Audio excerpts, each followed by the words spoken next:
বন্ধুরা, আমরা এসেছি পাইকারি আমের বাজারে। এখানে আম বিক্রয় হয় প্রতিদিন।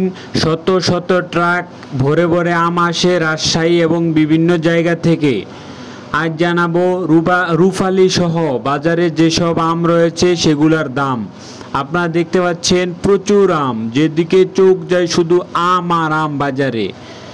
ব্যাপারীরা গাড়ি ভরে ভরে নিয়ে আসছে। আপনারা জানেন এখন আমের সিজন, প্রচুর আমের আমদানি।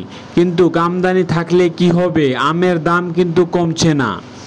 আজকে জানাবো রূপালী আমের দাম কত এবং যেসব আম রয়েছে বাজারে সেসব আমের দাম কত। আজকে বাজারে বেনানা আম, যেগুলা লম্বা হয়ে থাকে বেনানা আম, সেগুলা বিক্রি হয় 180 টাকা। সেগুলা বাংলাদেশে হয় না, বাইরে থেকে ইনপুট করে আনতে হয়। আপনার যে রূপালী আমগুলা দেখতেছেন এগুলা আজকে বিক্রি হয়েছে 110 টাকা, 120 টাকা কেজিতে।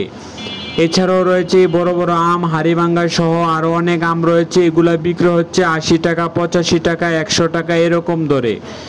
আমের দাম কমছে না এবছর। গত বছর 2.5 কেজি 100, 3 কেজি 100 বিক্রি হলো। এবছর আমের দাম কমছেই না।